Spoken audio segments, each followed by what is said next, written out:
So hi అండి, అందరికీ నమస్తే. వారణాసి నుంచి ఒక కొత్త అప్డేట్ అనేది వచ్చిందనమాట. టీజర్ ఎప్పుడు రిలీజ్ చేస్తారు ఏంటి అని చెప్పి డేట్స్ అయితే కుదరలేదు కానీ సో ఎక్కడ రిలీజ్ చేస్తారు ఏంటి అని చెప్పి ఒక చిన్న అప్డేట్ అయితే వచ్చిందనమాట. అది కాకుండా దీనికి సంబంధించి డీటెయిల్స్ అనేటివి చాలా వరకు మాట్లాడుకుందామండి. మనం చాలా మాట్లాడాలనుకుంటున్నాను నేను. సో నేను చెప్పాను కదా, ఏదైనా సరే చిన్న అప్డేట్ వచ్చినా కానీ పెద్ద వీడియో చేసి పెడతాను రా బాబు అని.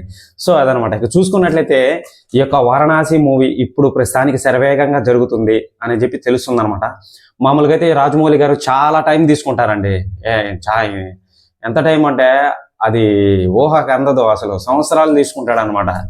ఒక 5-6 సంవత్సరాలు తీసుకుంటాడు బాగా తీర్చిదిద్ది అది వర్క్ అవుతుందా లేదా 1కి 10 సార్లు చూసి, సినిమా కంప్లీట్ అయిపోయిన తర్వాత కూడా 1కి 10 సార్లు చూసి ఇది క్లిక్ అవుతుందా లేదా అని చెప్పి చెక్ చేసుకొని, సీన్స్ ఏమన్నా మార్చాలా అని చెప్పి చెక్ చేసుకొని మళ్ళీ షూటింగ్ అనేది చేసే అవకాశం ఉంటుంది.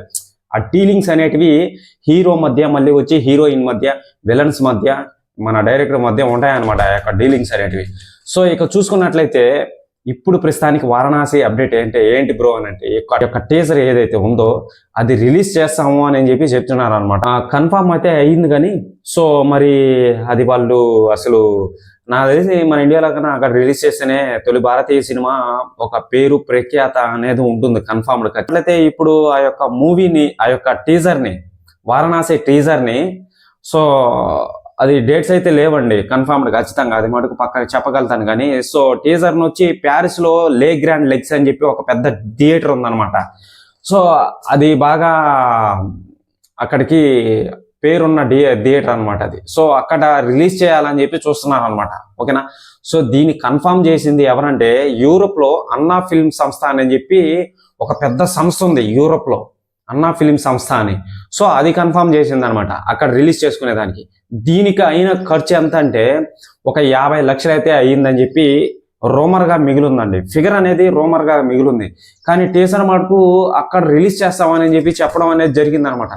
అదేంటి బ్రో, మన ఇండియన్ సినిమా మన ఇండియాలోనే కదా రిలీజ్ చేయాల్సింది, అది ఎలా జరుగుతుంది అని అంటే నాకు తెలిసి అక్కడ రిలీజ్ చేయడమే ఇదే అనుకుంటాను నాకు తెలిసి. అంటే తొలి భారతీయ సినిమా ఫస్ట్ టీజర్ని రిలీజ్ చేస్తున్న మూవీ ఏదైతే ఉందో మన వారణాసిదే అయ్యి ఉండాలి కన్ఫర్మ్డ్ ఖచ్చితంగా.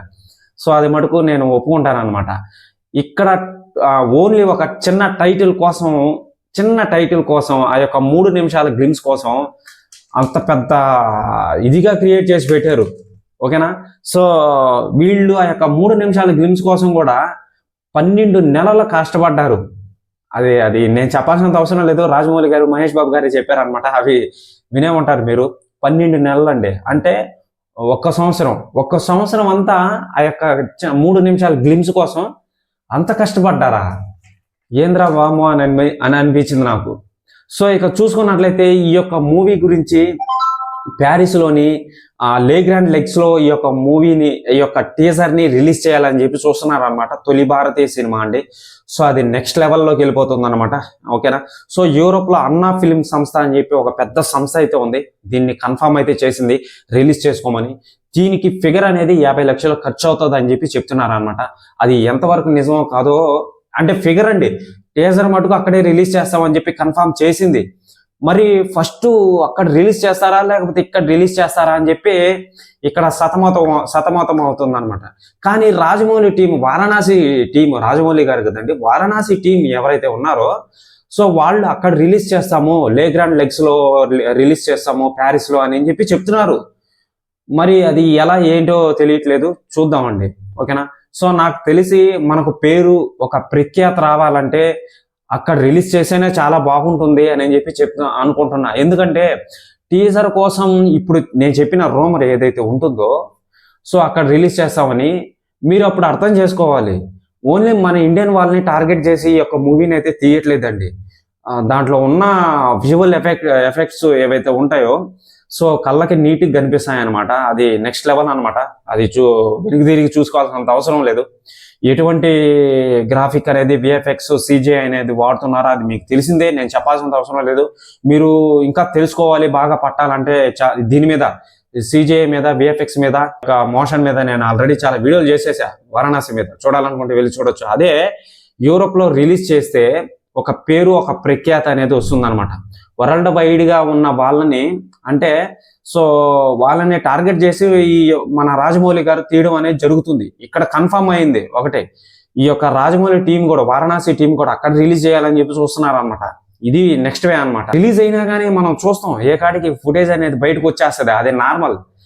నెక్స్ట్ డే అయినా సరే మనం చూస్తాం అనమాట. కానీ ఫ్యాన్స్ ఎవరైతే ఉన్నారో ఆతృత తట్టుకోలేరు, అది మటుకు కన్ఫామ్ అనమాట. సో మరి ఫ్యాన్స్, మహేష్ బాబు ఫ్యాన్స్ మీరేమంటారు? కన్ఫామ్ ఖచ్చితంగా చెప్పండి. మన ఇండియాలో రిలీజ్ చేస్తే బాగుంటుందా, లేకపోతే అటు సైడ్ యూరోప్లో ఆ యొక్క పెద్ద సంస్థ ప్యారిస్లో లే గ్రాండ్ లెగ్స్లో ఆ యొక్క థియేటర్లో రిలీజ్ చేస్తే బాగుంటుందా అనేది తెలియాలన్నమాట. మీరు కామెంట్ చేసి చెప్పండి, ఎక్కడ రిలీజ్ చేస్తే బాగుంటుంది బ్రో అని అంటే. నా ఒపీనియన్ ప్రకారంగా చెప్పాలంటే ఆ యొక్క లే గ్రాండ్ లెగ్స్లోనే, ఆ యొక్క థియేటర్లోనే రిలీజ్ చేస్తే చాలా బాగుంటుంది. ప్యారిస్లో రిలీజ్ చేస్తేనే బాగుంటుంది. తొలి భారతీయ సినిమా అండి, టీజర్ని అక్కడ రిలీజ్ చేస్తేనే బాగుంటుంది, మంచి పేరు వస్తుంది. ఆ విషయం మీకు తెలిసి ఇంత ఖర్చు పెట్టి అన్ని నెంబర్ 1 ప్లేస్లోనే తగ్గించుకోవాలి మనం అప్పుడు. సో అక్కడ రిలీజ్ చేస్తేనే బాగుంటుంది అనమాట. ఏముంది, ఫుటేజ్ అనేది బయటకు వచ్చేస్తుంది అక్కడ రిలీజ్ అవ్వగానే, మనం ఇక్కడ చూసుకోవద్దాం, ఇబ్బంది ఏం లేదు. ఇదనమాట. ఇంకో మెయిన్ పాయింట్ అండి, వారణాసిని మనం చూస్తున్న వారణాసి సెట్ ఏదైతే ఉంటుందో అది 2 రకాలుగా చూస్తాం అనమాట మనం, కన్ఫర్మ్డ్ ఖచ్చితంగా. ఎందుకంటే సో దానికి సంబంధించి రెండు సెట్స్ కాదు, 2 రకాలుగా చూస్తాం అనమాట. ఫస్ట్ నార్మల్ ఫుటేజ్ అనేది చూస్తాం అనమాట, రియలిస్టిక్ గా. దానికి సంబంధించిన CGI కూడా వాడుతున్నారు అనమాట. మీరు చూస్తున్నట్లయితే ఆ యొక్క పడవ సీన్స్, ఆ యొక్క వారణాసిలోని సీన్స్, మన మహేష్ బాబు గారు ఎలా నడుచుకుని వస్తాడు ఏంటి అని చెప్పి, అది ఫస్ట్ వే. అది ప్రజెంట్ ఉన్న వారణాసిలో మనం ఎలా ఉంటుందో మనం చూస్తాం అనమాట. ఆ రుద్ర క్యారెక్టర్ కూడా ఎలా ఉంటుందో మనం చూస్తాం అనమాట వారణాసి సెట్ లో. మనం ఫ్యూచర్ అంటే బ్యాక్కి వెళ్ళిపోతాం అనమాట. టైం ట్రావెల్లో బ్యాక్కి వెళ్ళిపోయి అప్పుడు వారణాసి ఎలా ఉందో అక్కడ విజువల్ అనేది వరల్డ్ గా ఉంటది అనమాట. అప్పుడు ఉన్న వారణాసిని ఏ విధంగా తీర్చిదిద్ది చూపిస్తారో మనం అప్పుడు రెండో వారణాసి చూస్తాం అనమాట. రెండో వారణాసి సెట్స్ అనేది ఓకేనా, సేమ్ వారణాసి సెట్టే కాదనట్లేదు, కానీ 2గా మనం ఈ యొక్క లొకేషన్ అనేది 2గా చూస్తాం మనం. అర్థమవుతుందా మీకు? సో ఆ యొక్క బ్యాక్ టైం ట్రావెల్ చేసిన తర్వాత మహేష్ బాబు గారు సో ఆ యొక్క వారణాసి సెట్స్ లో ఏదైతే ఉందో దానికి సంబంధించిన చుట్టూ మౌంట్స్, సో అక్కడ ఉన్న జంతువులు కానీ విచిత్రమైన గరుడ పక్షులు అంటే మీకు తెలుసు కదా, గరుడ పక్షులు అదనమాట. గరుడ పక్షుల మీద సవారీ చేస్తాడు, డైనోసార్ల మీద సవారీ చేస్తారని చెప్పి చాలా చాలా పెద్ద పెద్ద రూమర్స్ అయితే వస్తున్నాయి.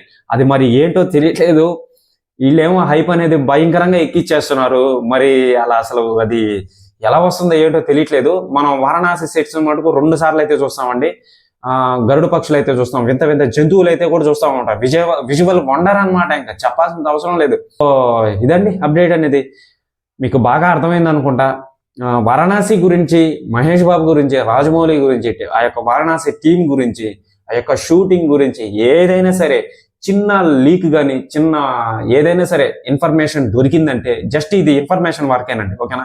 సో ఇన్ఫర్మేషన్ దొరికిందంటే మీకు వీడియో పరంగా అందించేస్తాను, నో అబ్జెక్షన్ అనమాట. సో ఇదండి అప్డేట్ అనేది. మన ఛానల్ని సబ్స్క్రైబ్ చేసి పెట్టుకుంటే ప్రతి అప్డేట్ని మీకు వారణాసికి సంబంధించి ఏదైనా సరే మీకు అప్డేట్ పరంగా వస్తుంది అనమాట ఓకేనా. బాయ్.